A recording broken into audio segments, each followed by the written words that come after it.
is looking at the case. They're going through all your...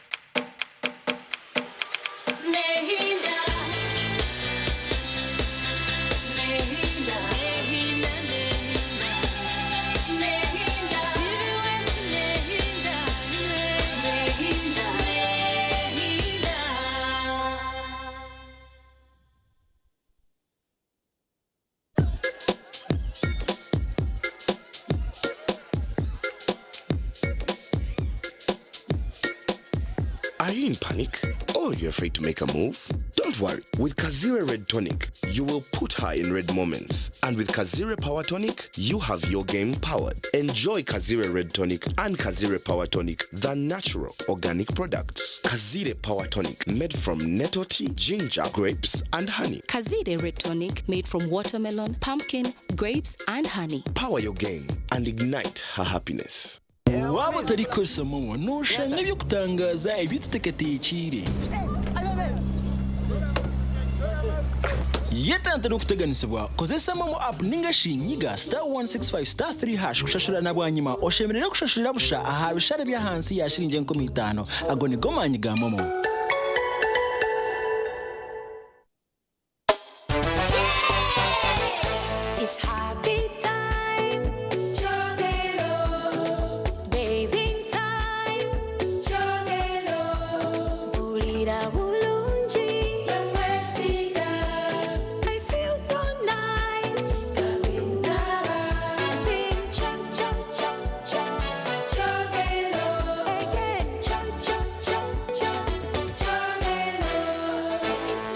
Ejini chogero ekozwe kutamba indwara z'umubiri zona nk'imibuburo okucweka k'umubiri mu bana hamwe n'abantu abakuru. Amajita ga chogero nagizira umusayizi zona kandi nagashangwa mu maduka gona umwihanga. Chogero amasiko g'imibiri yitu.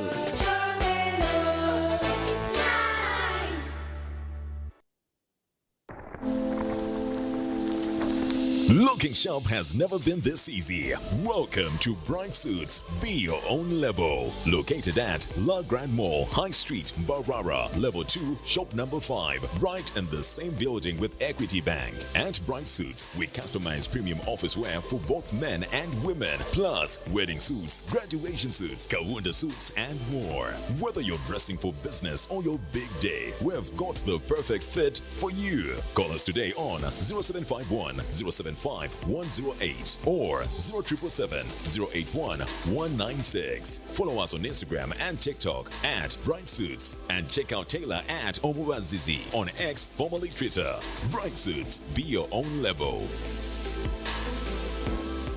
tandika urugendo rwawe ugira ubukugu omukumuriza no kwegesa mu primary nitwakira ari St Francis Counselor Training Institute Nyamitanga Mbarara CTI abino bukugu omukumuriza no kwegesa mu primary twine Masters of Science in Counseling Psychology, Bachelors of Science in Counseling Psychology, Diploma in Counseling Psychology na Certificate in Counseling, Bachelor of Education with Guidance and Counseling Primary, Diploma in Education with Guidance and Counseling Primary. Twin and short courses of personal and group transformation and participatory adult learning method, guidance and counseling, trauma and addiction counseling na transformational leadership and management. Twin no buhereza ubwo kumuriza ubwo muntu omwe obamaka abana eminyeto na groups nitaji rya Uganda Matters University Nkozi tera no tumshanjina 10 nshanjina mwenda chenda.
rwa TV West Murungi twakwakira omushaha yagacenchwire nda Hannington tumuhimse katehangwa akanderizo anebero mukaga byokwezo kwa gatano turi mu mwaka 2025 twine bingi ebitwakushanguruza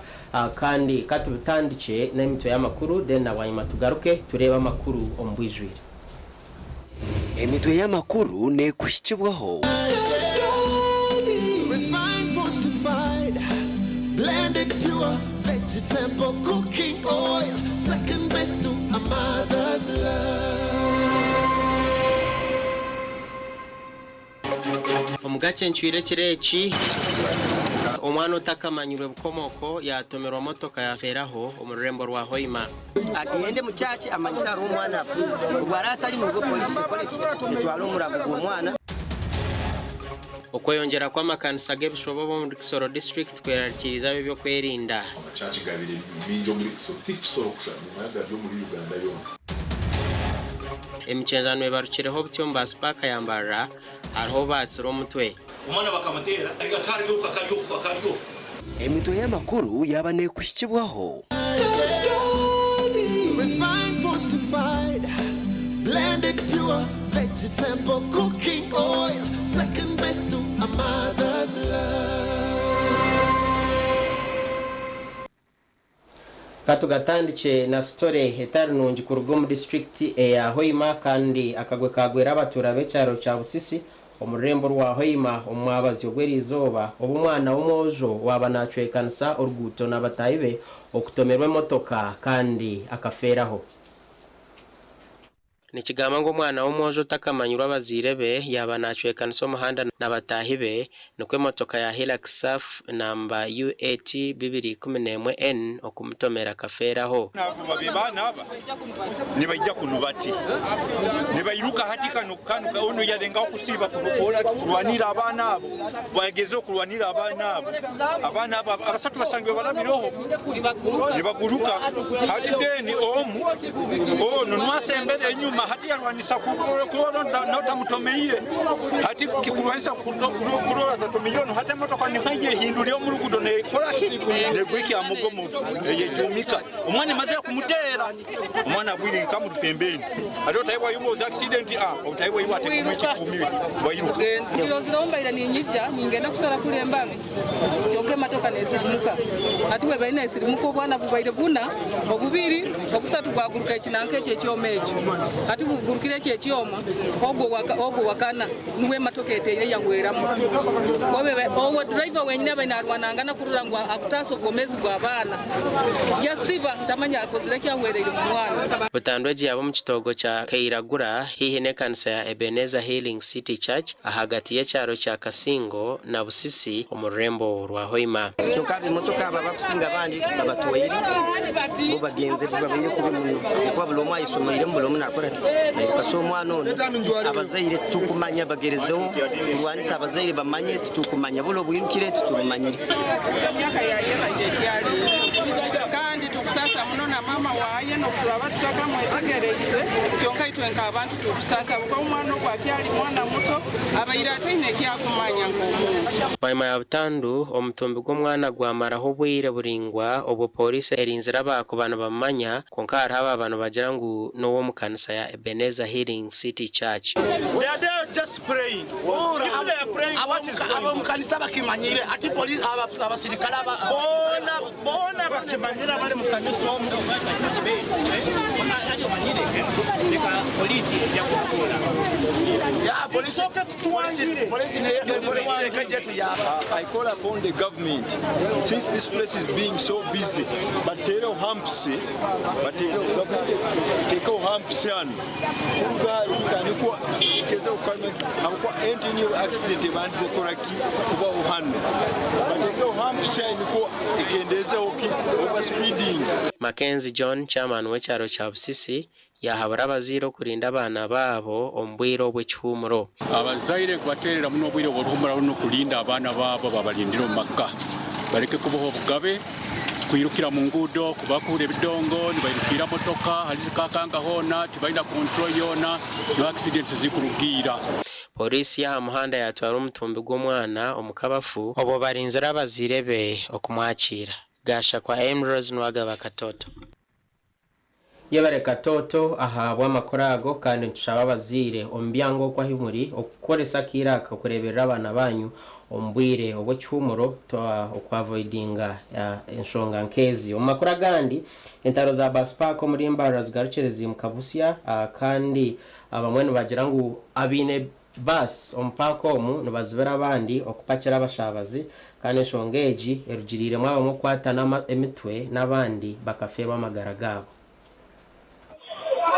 abebembezi b'ekibine cy'Ambarra City Bus Operators Association ekiri kwebembera bus park nibajumira Richard Karanzi director wa KR Coaches okwinegeza entaro ompaka nibenda byo kwerinda bataho mu nshonga zabo. Karanzi ajunana mu mbuga z'amateka ahabo kwejumbiro mu ntaro zo kutera abantu kurujira haribye kwa Brian chairman wa Ambarra City Bus Operators Association bizere no batunge bizubo mpaka konkane beretwa company ya za basi ezitari kwenda kugendera ha amateka gateirweho kwitezana na kanso twajya muteka amateka agara managing a bus package ntabwo twine guidance kuga no mu government netweza guidelines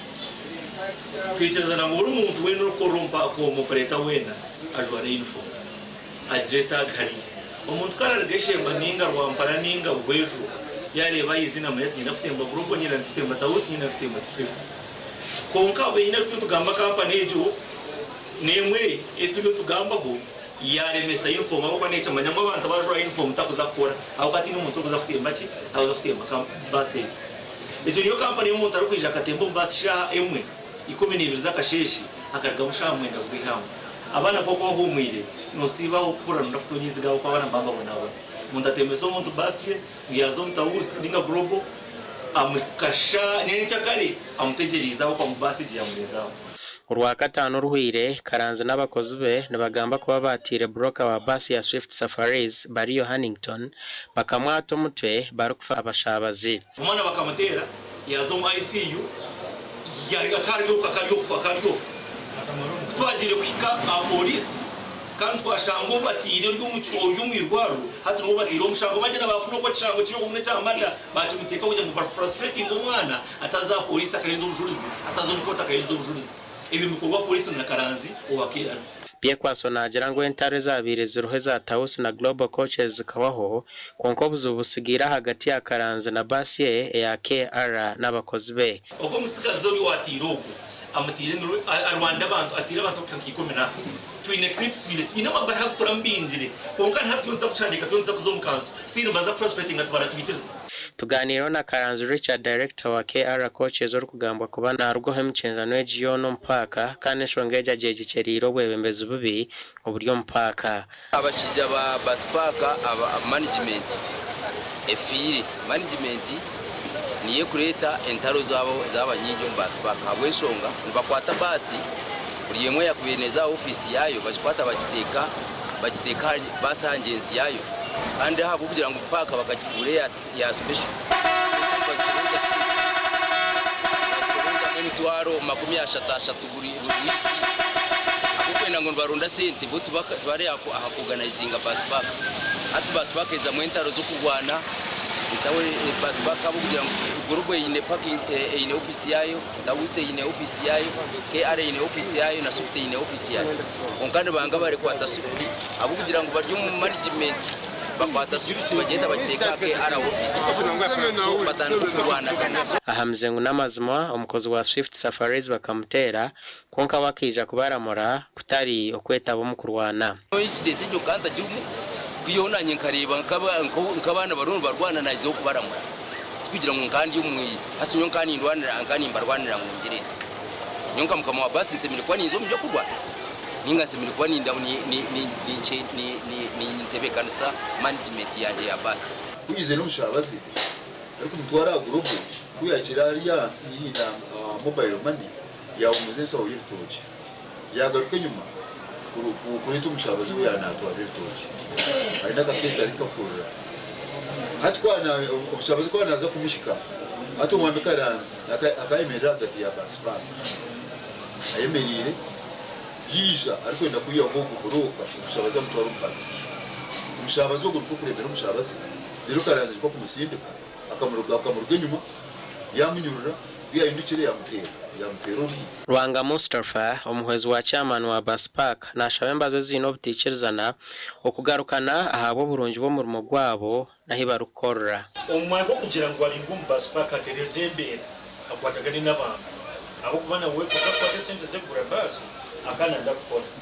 mbona ugwayinzire gukora tereze imbere ukore n'abandi itwo mu team twine permanent enemy tina kujya munana nakarazo ndimo mpaka atakora kujya kwati no kutereza imbere twagezaho kugamba na RCC wambara City Catherine Kamwine habukwatirine n'enshongezi yajango office ya town Karaka wambara City bariyo baza kuvuga nemba zombi okumaraho butikereza n'ubu gasha kwa Fred ryakira kabango uko twargayo tukaza mu district ya Kagadi polisi yahamizo mu district oko yahamya kubatungire mutumbi 10 yonka aha abantu abagwiro mugera gwanguse urwa kabiri resande ehwire onkano bajangu nibazagumza muno baronda abasigire mpaka bona bahwireyo. Suraimani Chirungi omudumizi wa polisi yahamizi yahamya ko muhigo gwo kuronda mitumbi y'abantu abagwiro mugera gwanguse guhwire kandi kubatungire mirambwe 10 yonka. Chirungi nagira ngo bakoriso bukugu bw'amani okuronda mitumbi eji kandi ngo abahonokireho babire bahiki 17 okuruga hari 8 babire bagambirwa mu kutandika enamba ebeire tutali shuwa nayo baitu at least amahoro amaronge tukutunga nti bantu bainga bali mu kibira ababaire mu lyato lino baitu bairuka bagenda mu kibira ati hali twatandikire tukantumanya survivors bali 8 batatwikiza abantu 17 abamanyirwa abarozerweho abataferire maize so tuinagumya nti abantu baingi abandi bali maize bakaruga mu maize bagenda hera. Chirungi nagira ngo baza kugumizamo kucondoza kureba ko baratunje ndijo mitumbi y'abantu ekiburizamisho nti abali maize tujja kubatunga oba tujja kubatoza ona hali bali trolenti abantu tumanya hali bali nka abantu barabali bomezi oba abalaba bagwira maize nabo tugumya tujja kubazora twine ko muntu omwe otakarebwe owabantu babo beisha kutugambira ku bakwenda omuntu wabo so tukiruhaha operation tusikahwire so we have a feeling that aho bakuza kuhereza maybe by tomorrow ntiza kuba twagize ekishane oba kubantu bagumuzamo nari nibarekeraho. Abaferirwa abantu babo basimire polisi habwo kugezaho okuronda mitumbi batukubira bukubiza simu fe tuli be mukono kimuganda wange agudde mugga abamutwala abadde akolera eno nga akoleyo mu kibira so n'okutuusa kati sinaba muzuula era gwe tukyanoonya wiiki namba tetunaba mulaba bamuyita Yokaana Mukasa era yava mukono bawange yavaayo mu gwokubiri amazene emyezi ena yava kitundu yava mukono era kugamba akola ki eno akola mulimu ki nonya omwana wange Mukasa Yokaana ali kubamu kubagwa mu mazzi naye y'omulambo gwe tegunnaba kuzuuka naye twebaza polisi ekoze ekisoboka n'olwaleero ekyakikola okulaba nga Yokaana azuuka tukkiriza wamu Katonda nga bwali omulamu kyajja kutuyamba naffe waffe tumufune. Enganzi ihanga Robina Nabanja esande hwiro buyabira resero kusasira kwa President Yoweri Kaguta Museveni akaragira bona bari mu kibireki okurugayo ninga bakwatwe nabali mu kibira mbagambe bajja kusibwa I direct police to handle those people abali mu kibira gendo bayiyeyo and arrest them tukenyangaine tuli mukuganya tukwenda kuongera kuferwa abantu 30 kumara gafa enkola ya kifa mukoiko tekikwikirizibwa mu Uganda hano. Polisi kwebire nehendera muhigo ogu hariho abantu abakwasirwe n'amato 3 bari kwambuka omugero ogubina makara Gashakwa Thomas tumwebaze. Yebare Thomas tumwebaze kantwazo mu district ya Kisoro amaramizo muri Kisoro district Garion Geyongera bayima ya government ya Rwanda okushoze kiragiro okukinga amaramiza gogona agatari kwetegerezebwa eshongeji itanikire kwerarikiriza abebembezi ahawe nshonga yebyo kwerinda abebembezi mu district ya Kisoro berakirire bwanyuma y'amaramizo kweyongera mu district eji Nabajang kuyenshongeje tandikaho emuhondano mu maka izirene yongera akarara bari gusenga bari kuyombera abantu ariko byageze igihe nyine abantu kubwo gukomplaininga abantu bagezaho bakaja baranga kubapanyisha bamwe bakagenda baraja ahandi kuko nk'abo baga baturanye nabo mu mazu yabo complaint barayizanaga ariko abenshi bagiye bagenda Daud Line chairman w'ecyaro cha najangwe enshonga y'amaramizo kweyongera mu district ya Kisoro ni kigaruze nyime byo kwerinda nuko kushaba government okugera ki yakorera enshonga eji turasaba government nabase ubuyobozi bwo hejuru nyabuna bwitegereze burebe buri muntu wese ari kuza akaza ari kwita muri past abandi bakaza biyita gututazi bakaja hariya ubu bakoze no kuja mu maguga abantu bagahinduyemo insengero bamwe bagita ngo ni mu byumba ibyumba nabari bimeze bite taho twe twabimenya ariko icumba tuzi ngo ni icumba cyo hari tugarutse mu rurimi rw'urufutafuti hari tubyita icumba ni icumba cy'umuntu araramo amakanisa muri Sero naho muri village garimo kandi gamwe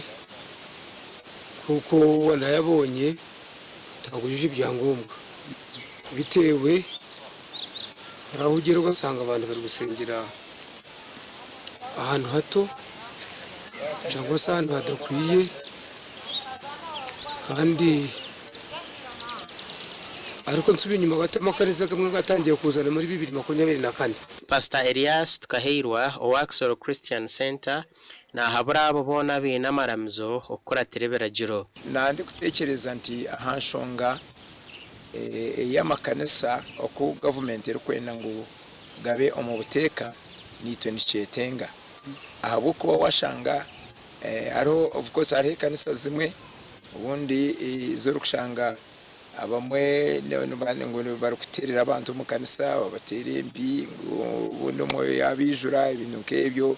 bari gutangisa abantu ibitambo ngo n'ibitambo rero babone kubashabira ibintu nk'ebyo nitwe mwe nibitushobera konka itwe ekikwatirine kanisa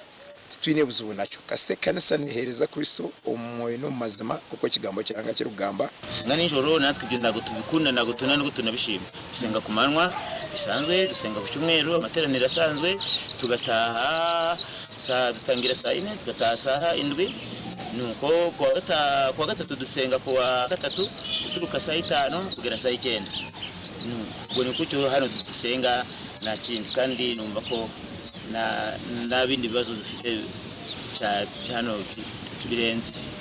Stephen Barushimana Bishop waba Born Again Faith muri Kisoro district ayorekero kwatwaho uko amaramizo geyongiro mu district ya Kisoro obugaro kutandukwa abantu abatari kumanywa umuntu kugira ngo agere ku rwego rwo gutangira kanisa agomba kuba ari umuntu wabatijwe wigishijwe n'abayobozi akabanza ku rwego rwo kuba umudiyakoni yava ku budiyakoni akaba umwarimu ariwe mwigisha yava ku bwigisha akabona ububa pasiteri ni ukuvuga ngo urwego rwo gutangira kanisa ni urwego rurerure gusa muri ino minsi ibyo turi kubona ntabwo ari byiza Dan ndi kumwami umuhezi wa RDC mu district ya Kisoro nagirangwa amakanisa menji Garion gakoro mu behenda beragiro ngo konka nkabe byo kwerinda shongeje Barion bajetegereza ngo kandi agarashango gatari kwetegerezebwa bakama bagoni bija kwatwa babuzwa katiyo nakahindu reports zo tuzine kandi hinde plan zitezuturukora so nyenda kugambira abantu binde churches zezo izukore bite bitarimo betegure eshayona tuza kucinga izo churches abo turashanga bona tuza kubakwata tubateko mu chome ba pastors betegura kuzo mu bihome paka abo bara provinga de bari gukora kuziriki ibihici ndi ku mwami hona najangwa amadini mingi ngakomoka mu Rwanda. Buri church yona ine mitendera yene gukora ki kurabamo kugira ngo bakore ki baje register. For example ka DCDO with district community development officer witu nas registering na abayamba kubereka gukora ki ukusehandikisa konka bitoro bamwe tibine tiba registering jerwe tibine papara bio license kubereka ngo binde kutekaho ezo church ezo. Principal District Community Development Officer Sam Niyonzimana na Jangsoro District erwama kanisa garukwe shumba 50 agataru mu mateka gasha kwa Kate atuzarirwe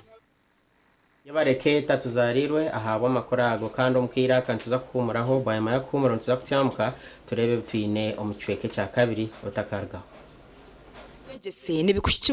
Chitagata Farm Institute. At Chitagata Farm Institute, we offer practical, hands-on training in modern agriculture. You will learn real farming skills through activities like fishing, cattle keeping, goat and sheep rearing, piggery, beekeeping or apiary, among others. Gamba chintu chokwegita.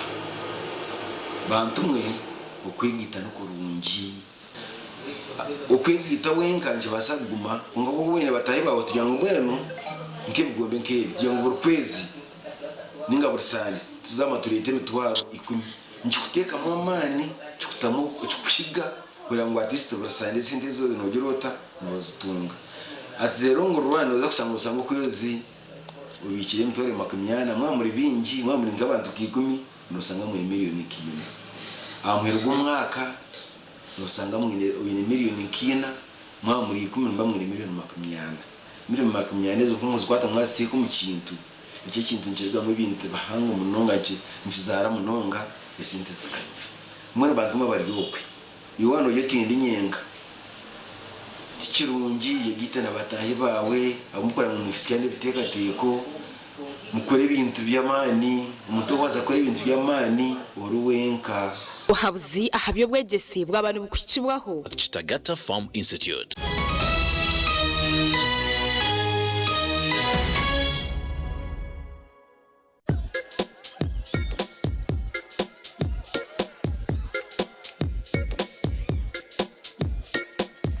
Are you in panic? Or you're afraid to make a move? Don't worry. With Kazire Red Tonic, you will put her in red moments. And with Kazire Power Tonic, you have your game powered. Enjoy Kazire Red Tonic and Kazire Power Tonic, the natural organic products. Kazire Power Tonic, made from nettle tea, ginger, grapes, and honey. Kazire Red Tonic, made from watermelon, pumpkin, grapes, and honey. Power your game and ignite her happiness. At Fins Medical University, we offer online postgraduate diploma in medical education, Bachelor of Medicine and Bachelor of Surgery, MDCHB, Bachelor of Pharmacy, Bachelor of Medical Laboratory Technology, among others, Diploma in Clinical Medicine and Community Health, Diploma in Medical Laboratory Technology, among others, and certificate programs. Fins Medical University, a chartered medical university in East Africa and is located in Fort Portal. Apply now for the March or July-August intakes. Visit our offices or apply online on our website or contact us for details. Fins Medical University, saving lives, our passion.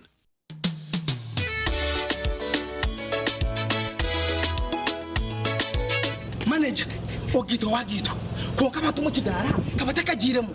MC takiziri. DJ atumwe na wearing ebyoma tugumiseze shanki ibiri bantu mwareka turgo muzano tugume twatesha twagamba shamushanju zibe shamushanju tikizana ngo okushara cake ni shamushanju nizeze nyine dio ni shara cake tukazakunyumba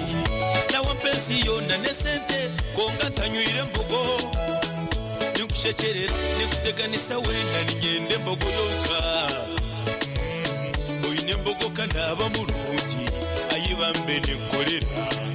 ayimukama wanje okagaruka meshara zanje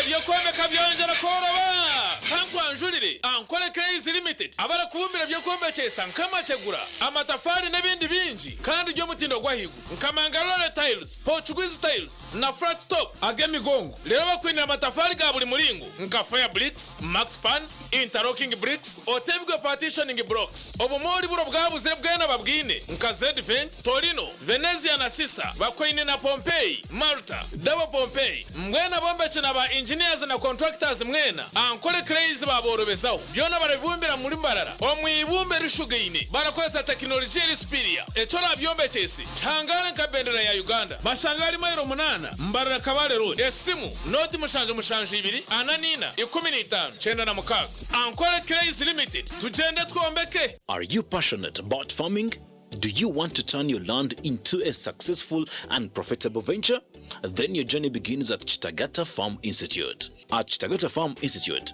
we offer practical, hands-on training in modern agriculture. You will learn real farming skills through activities like fishing, cattle keeping, goat and sheep rearing, piggery, beekeeping or apiary, among others.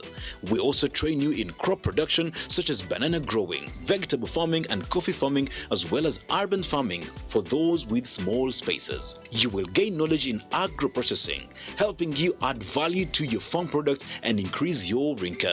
We are welcoming students for the 2026 intake and registration is ongoing. For more information, please call us on 0772 247488. Hayes Recruitment Experts Jobs Abroad. Kandi nitumanyisa abantu mwena nguni tuchinda abantu binji abahije n'abakazi abojona bishiki emyaka 21 okwisari 85 okwera Chenyonyi Dubai emirimo nka customer service, airport security, aviation stewards, check-in agents, landing ground guides na aircraft cleaners. Hayes Recruitment niyo company esinjira zindi zono mu Africa okuhereza emirimo iyo bujunanizibwa omwaka oguterize okwehandikisa no kwabusha free registration amataji gitu gona esimu not mushanju ina not emwe ibiri ishatu ina itano mukaga ninga not mushanju ina itano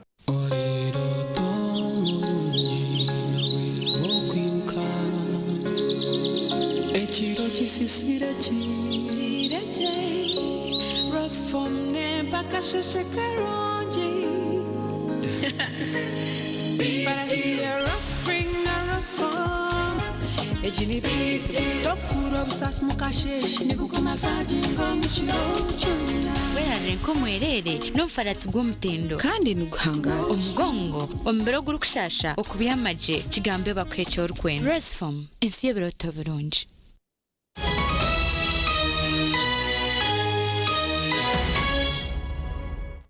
mukurucheyo omukahomoro kandage kichwekechi katugatandike n'amakuru kurwo muri district y'Isinjiro aho abatura omurukatano ganyamyanja barukwenda government bahereza ibwaro rya health center ya Kashatu okubasyo buhereza ombyamagara kurujira abatura inamba y'abantu abarukwetaga obuherezo obu ni nyingi wagerageranisa n'amarwaro no mutindo garoho om district age.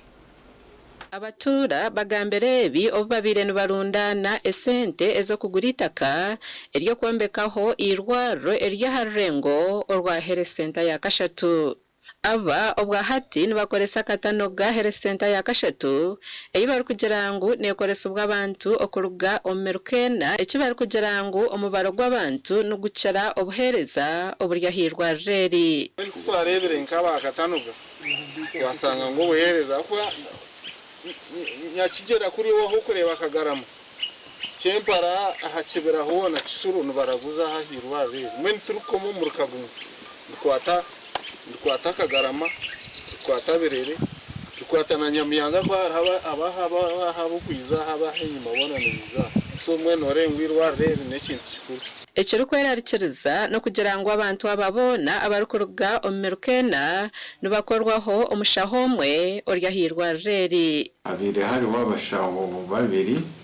bona ba enrolled nurse umwe yatunga umurimo kuza gukora wabo Rubanda district konka omubwire buke turiyo tubatekaho okubahereza abanda bashaho nangwa this time chokubire nchibasika mukatongera hagenzi romwe konka mukatungire nka babiri kugira ngo oku abatakana n'abebembezi babo bari kugezaho okukuza irwarire ryo kurirwanaho nitwe ba tekiniko nkanyo uri kurire by'amagara nanyengezeho kurirwanaho kugira ngo ekibiru kirire kikirire kurikira okutwafuna omwanya gwokombekaho health center siri tabantusaba gavumenti ngo ize tombekere health center siri kugira ngo obuhereza na munonga nko okucebereza henda abakaza bakuzara okuterezaho polio bitike hihi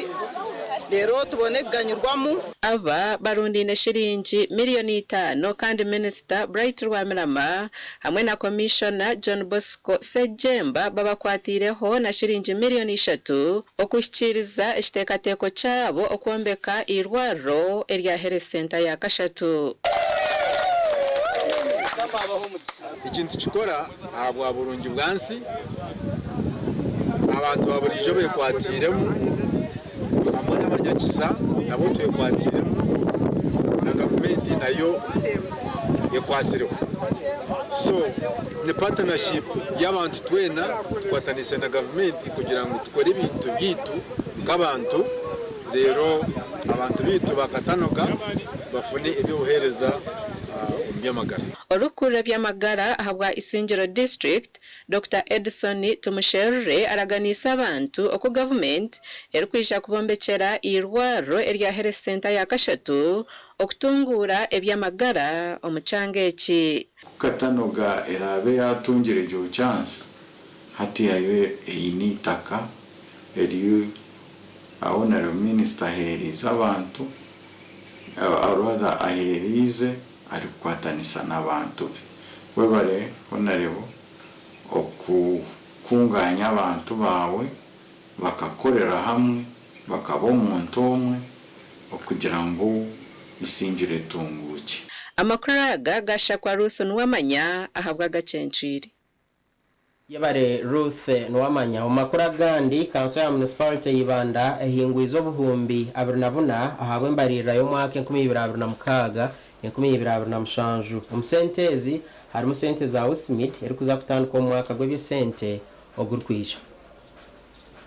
obuhumbe burukurenga bernabuna nabwo municipality yibandera akoreso kusya abaturo buhereza kandi mbarirege hinguzibwe kanso izo baryanye mwabazyo kandi budget ejo ingana billion 49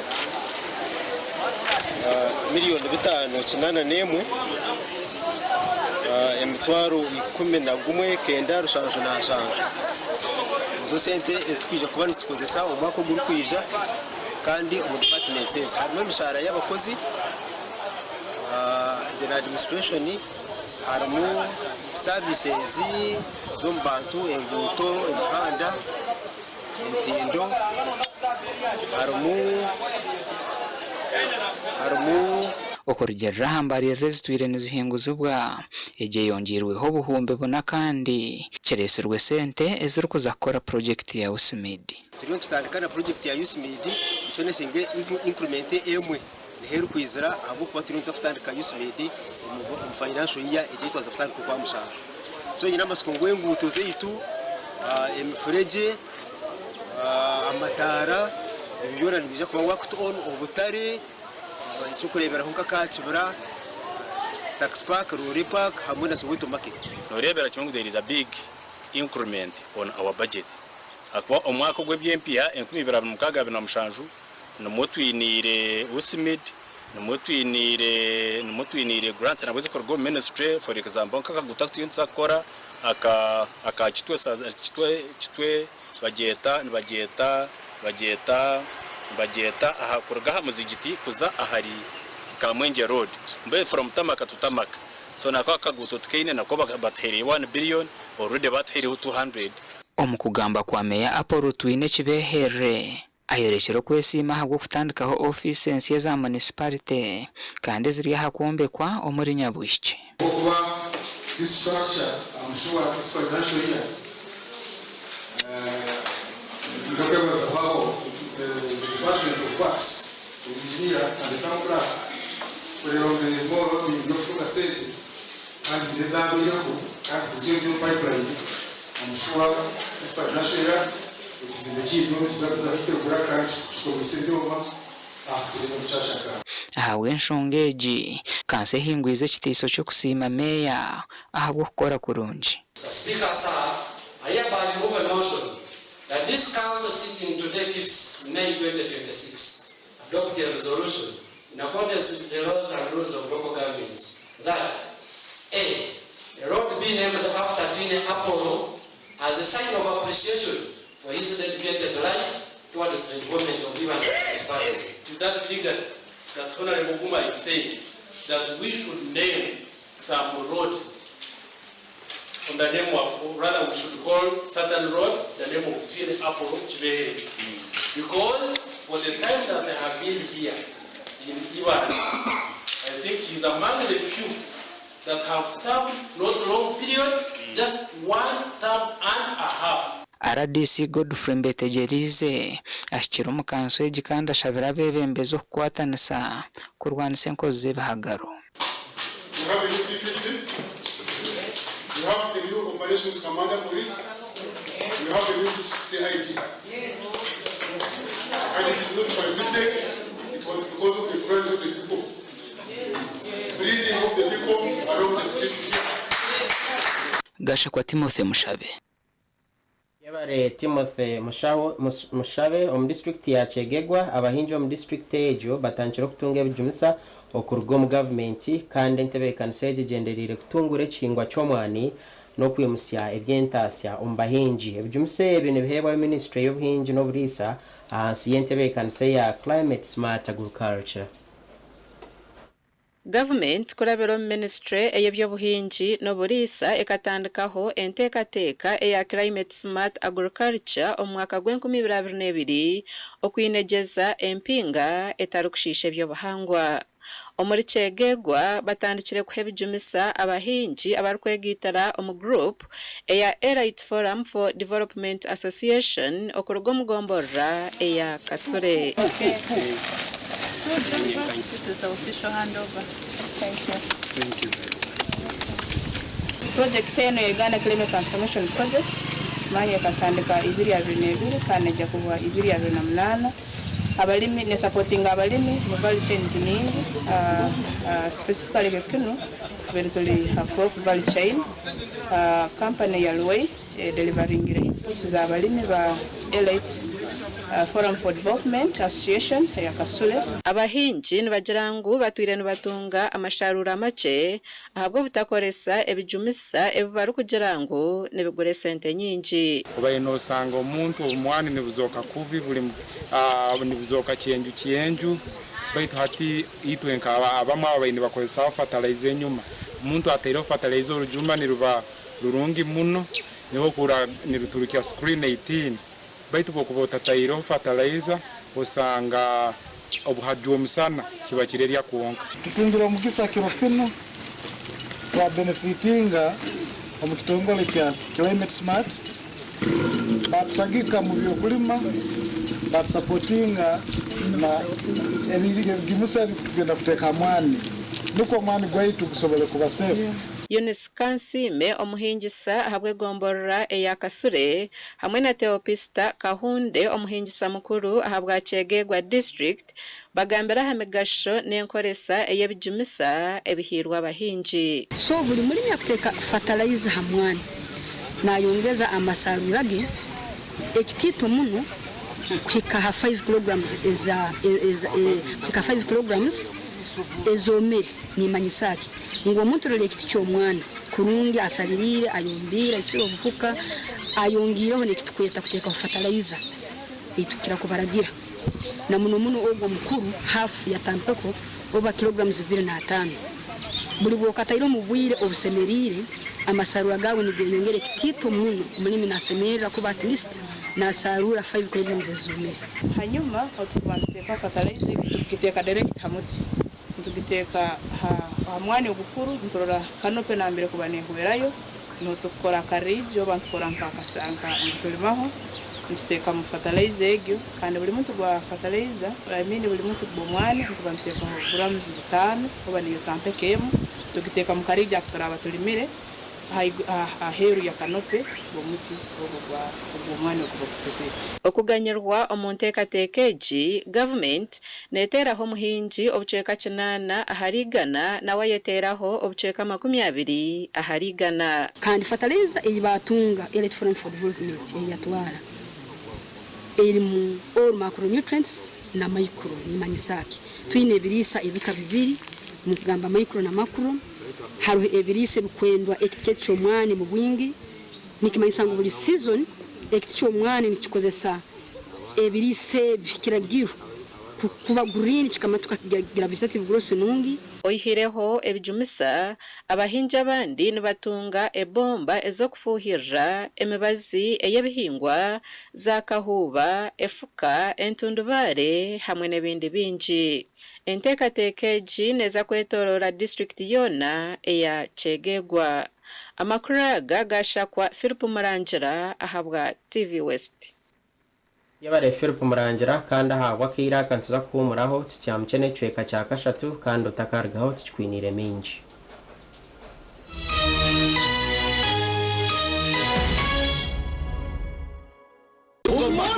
Gomba obutebeka nisibwe Plus Swift Initiatives Limited omuchayi kache kambarara ufutandika niburu 26 ebyo kwezi kwa mukaga okwisebura 5 ebyo kwezi kwa mushanju omwakogo aha main gate ne 12 zonka no kuleba nyamishwa ne 12 zonka abana b'amashomero aha main gate eshiringira 10 kandi kuleba nyamishwa na zone 10 zonka mungena b'amakorera amahango hamwe n'amace abaza banks telecom companies za companies zikora byo kunywa abahinja abatunyi n'abarisa abari kora byo mikono abari kushubura imyenda enkeito abamabara amahotel n'abari kosa za mucomo amashomero n'amatendekero mwena ni mwetwa nije murebe nyamishwa engabia embarasi uruziramire ubunyankogote maya ugonya nenjeya babunga abana mwarya face painting swimming pool y'abana bouncing castles rero sakasinse yo murembe egari yo mweka y'abana uri kwenda kubukinga akasimu note mushanju 2 anana mukaga kinana na mukaga nitukwanjurira Mbarara Institute of Health Sciences and Management ishomero lyonka eri cyasingireyo okugunjura abashaho hamwe n'abazarisa aharurengo urwa certificate na diploma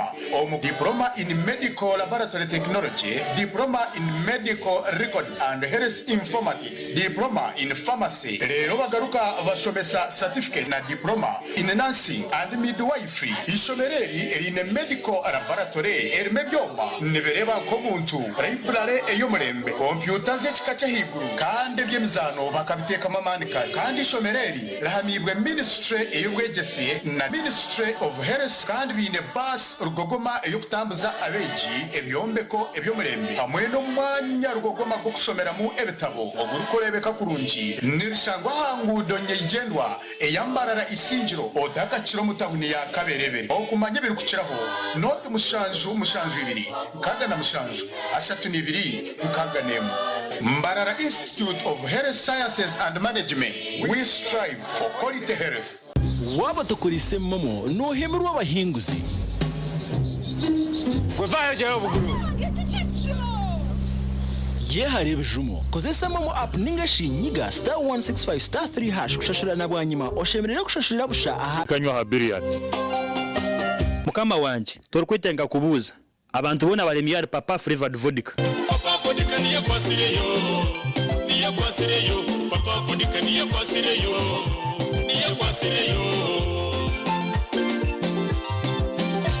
iwe gendo girondero za ohurire tori kuza kunywa kindi muntu we owagikoziro mugusha gurimo enuzire teine munahango watekuteza muto takusinza papa flavored vodka simple sweet.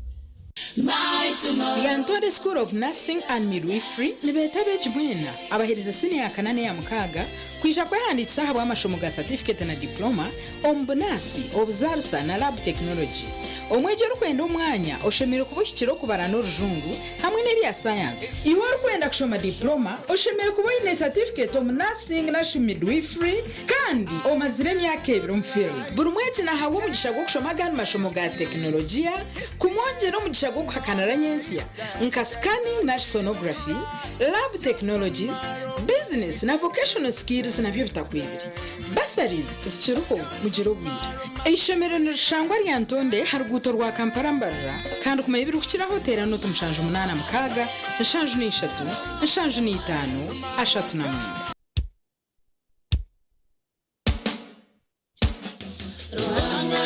imwaba ryo muri birengo izoba. You are in the western Uganda. Hona holi. Wherever you are. Ebiro 8 gwa gatano. On Friday 8th. Nitwenda okujaguza hamwe. We want to celebrate with you. Ija Ruhanga akushika amajuta. Come, the Lord will anoint you. And you behold the glory of the Lord. Echabo muri Kampala nikiza kuba no muri Mbarara. What has happened in Kampala will also happen in Mbarara. Ruhanga naza kwimusa echo. God will elevate that which is inside you. Remember, you have to come dressed up in white. May the Lord bless you. I love you so much. Amen. Amen. In the name of cooking, all that makes food sweet. Tastes so good like mama's kiss. Sweet Tamasana, yeah. Stir gold is the oil, cooking oil for a tasty meal. To live a healthy, happy life. Stir golden, refined, fortified, blended pure vegetable cooking oil. Second best to a mother's love.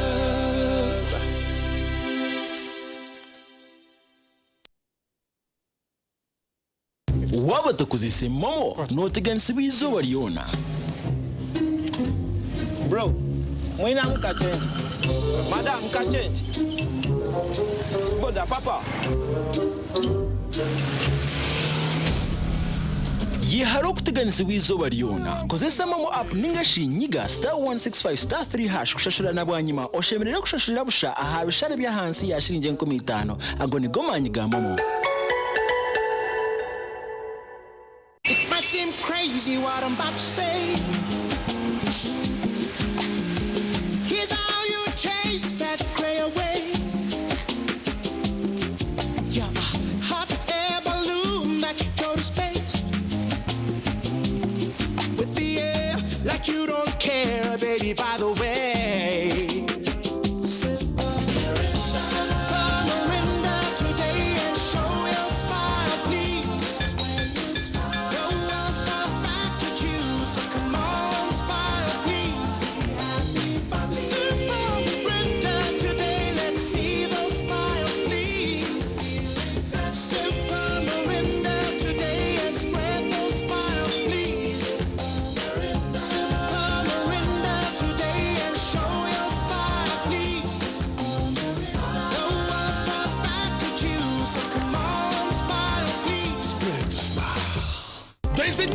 Keep your breath fresh all day. Introducing Movit All Day Toothpaste, meant to give you powerful night gum defense and teeth whitening. The charcoal flavor gives you deep cleansing and power stain removal. And the herbal delivers natural strength for healthy, confident smiles. Choose Movit All Day Toothpaste and enjoy freshness all day.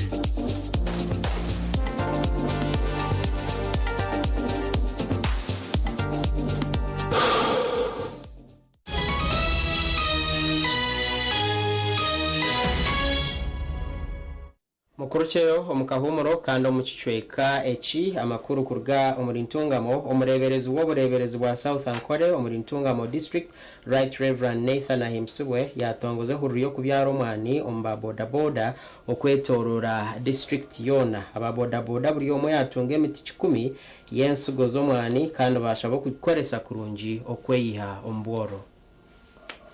Ehururiyo kubyara omwani omubavuji ba boda boda emitwaro 2 omurintungamo yatongozebwaho ahambuga nkuru za district kandi yabeyebembirwe omureberezi w'obureberezi obwa South Ankole Right Reverend Nathan Ahimbisibwe. Mukamaranga twakusima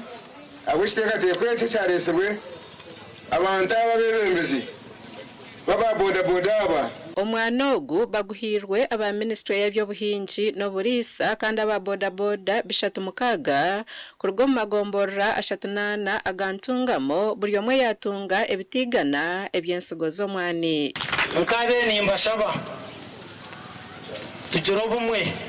enkwatanisa deni tungure omurimo gwitu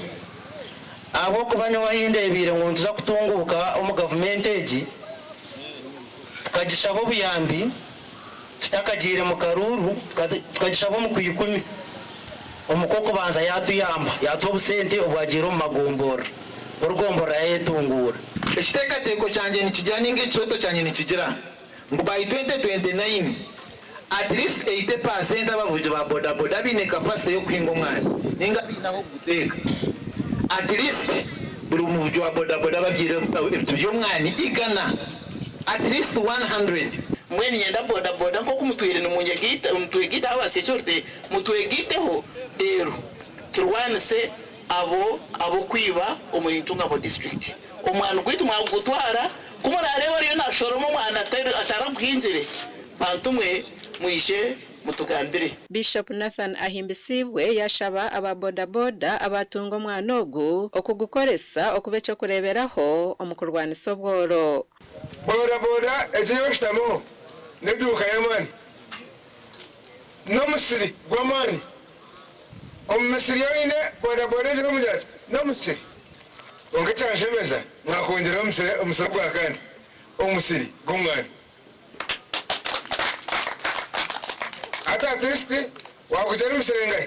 ebiri onka bibiri atugambira ngo okuhinga mujaji emisiri ye aryagera ebyokurya bingi. Bamwe mu babodaboda abatunga omwani bayoreka amashemererwa. Twashemererwa itwe nk'ababodaboda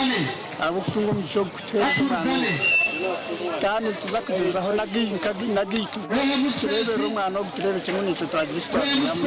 okusiima arwanyisiriza yaye narimu ahabwa amaani mahango agesapotingire bodabodas ahabw'okuteereza amaani ekateereza paati ya saako kandi ekatusapotinga so ninyenda kusiima munonga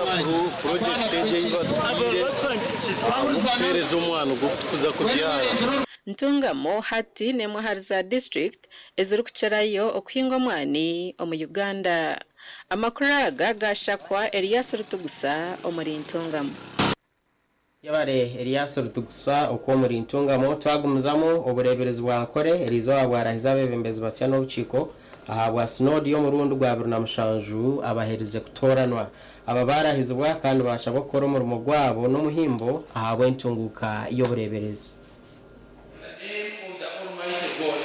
Omureberezi wa nkore wa gatano Associate Professor Fresheron Mwesegwa owarukwerwaho omuhandiki w'obureberezi Reverend Colonel Edson Abasa nebo bayebemberamo omwoga ogu. Jere Kenya mwe kuturigere Kenya tugireyo kutayaya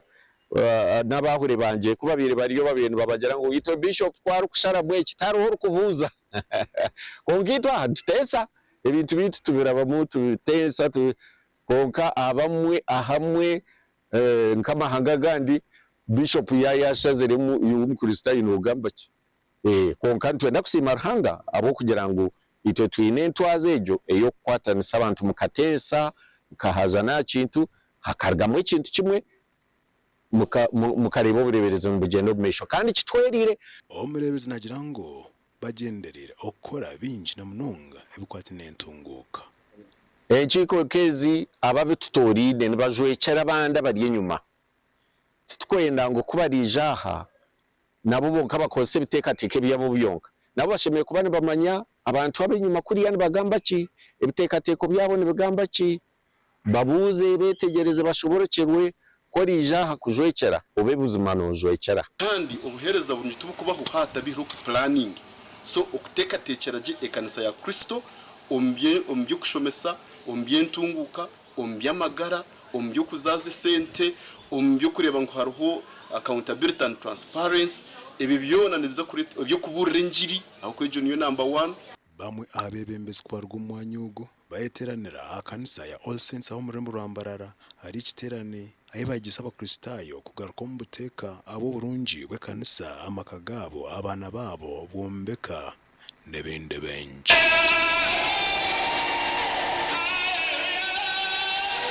Obusaba dikoni bwito bwa Great Mbarara twarije kiterane ecabantu bona omarisa gate gona 10 amarisi 10 n'amakanisa gate 56 twena twayitenera busaba dikoni bwa Great Mbarara ebigendererwa no kugira ngo abantu bamanye ngo sitana ino bukoryo bwinji kandi sitane nabe habi abantu abatwara umucibi kandi ekibi nikimuzya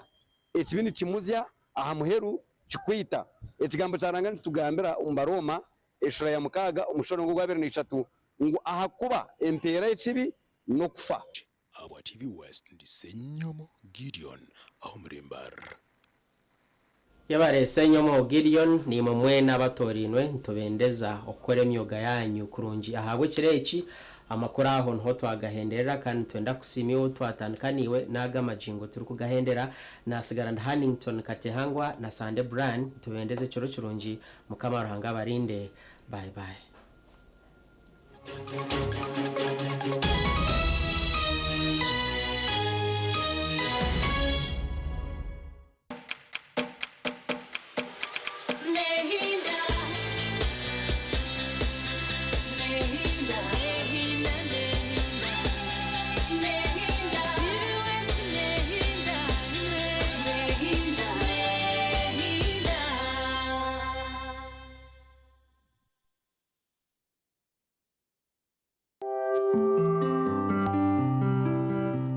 Okumbereba ne kukibaho oyine mbogoka naba mulungi ayibambe ne kolera ayimukama wanje okagaruka meshara zanje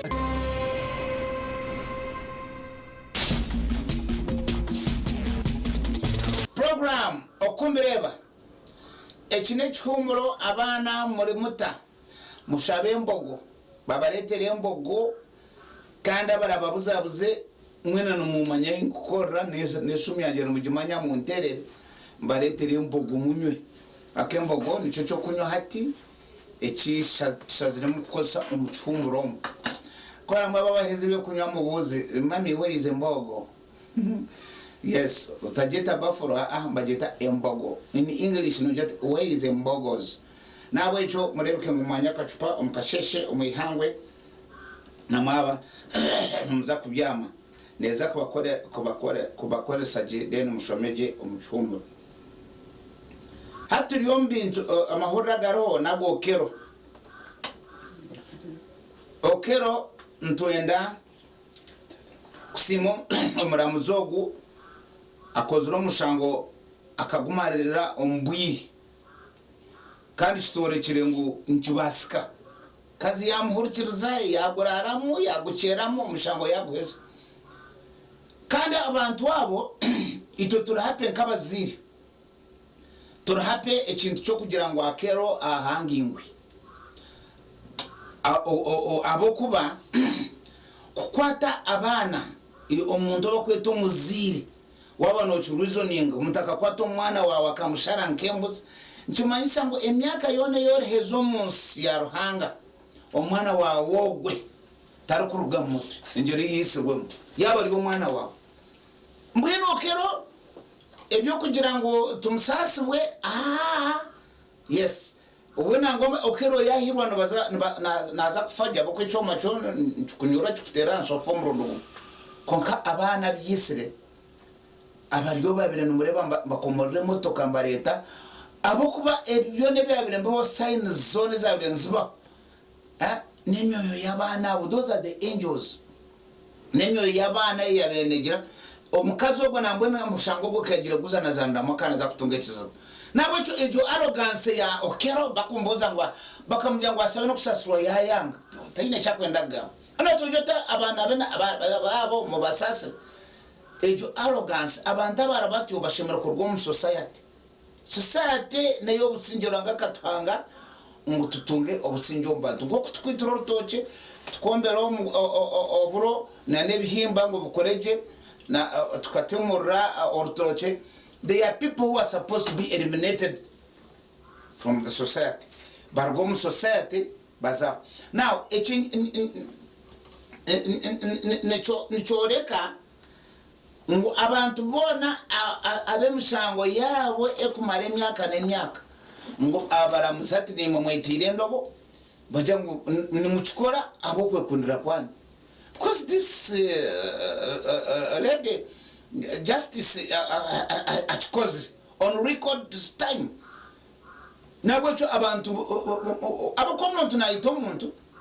bamusharo mushango gwo kufa azo muchome bakatikiro abo batanka kwegesa abona abandi nabo ebintu bitakwatarine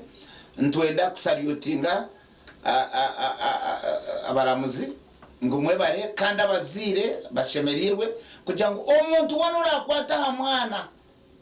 omwana abonerezwe ekibonerezo nk'icyokero nkwenkubereyo iwe nobereyo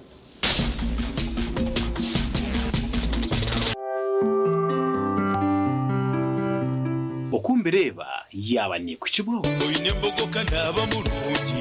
ayibambe nekolera ayimukama wanje okagaruka meshara zanje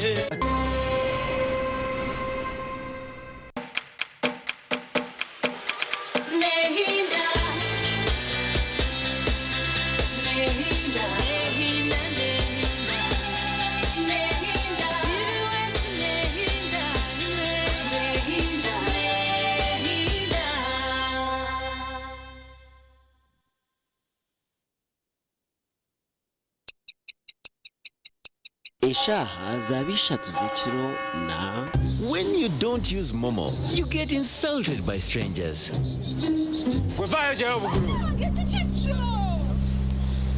Save yourself from insults. Use the Momo app or dial *165*3# to pay and enjoy zero charges below 5K. That's the power of Momo.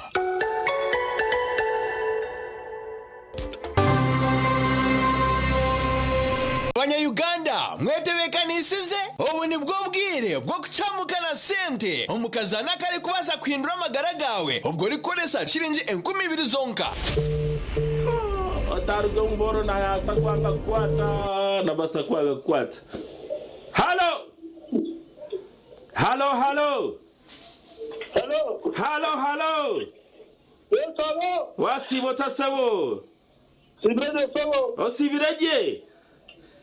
amazina gawe nibakwetoha amazina n'abanyita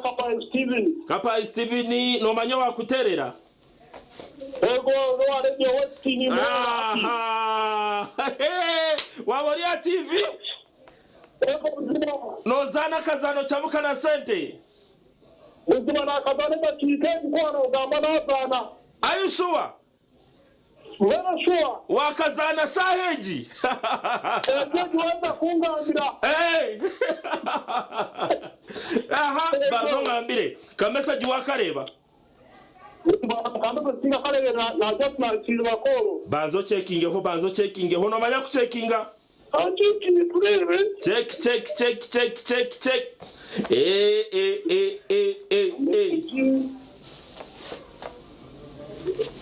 Checking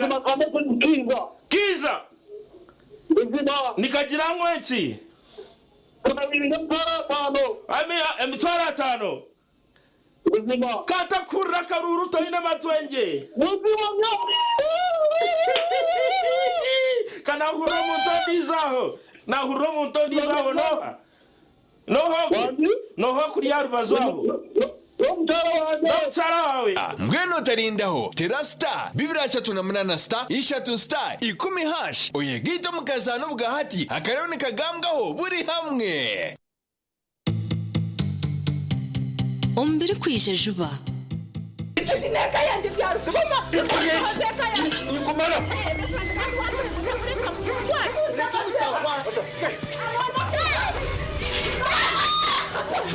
Ugo mwana ndemeri dore ko mutwara konkore noza kushenya makaga bantu Ngor hostan oshabire kanga omushinja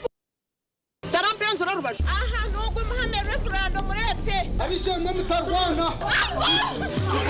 Mazara wanje murungi No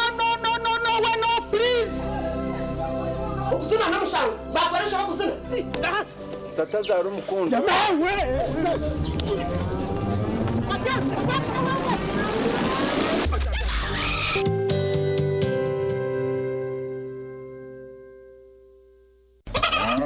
empaka zo kuronda muhinji orakizayo omu Uganda ziryaha oramanya muhinji ningo mulisa arongera mutinda musharuro ye alejumbera mu kuhangahanga akaleta empinduke ndunje mu bantu obu nibwo bwire bwo kumutorana niyo vision akwatanise na embassy ya Netherlands nabo barakolengana nabo eriera rongora enkora birungi omuryo buhinji no bulisa na chemba guiguga na cha siringi miliyoni 150 hamwe n'uruzinduko buri kimwe cyona cyashurigwe okuza Netherlands habwa abahinji n'abalisi 13 abarabembera bando mu mpaka eza Best Farmers Awards okumutorana leta baruha hari office yona ya Vision Group omwihanga ninga sindika SMS Uganda's Best Farmers ota izina ryeye enamba yesimu yeye oyohereza ari 9338 abahinji n'abalisa nimwe murabasa kwetorana zishashishwe DFCU Bank KLM Royal Dutch Airlines na Caudice okulongora abalisa n'abahinji abaleta empinda hinuka mu Uganda.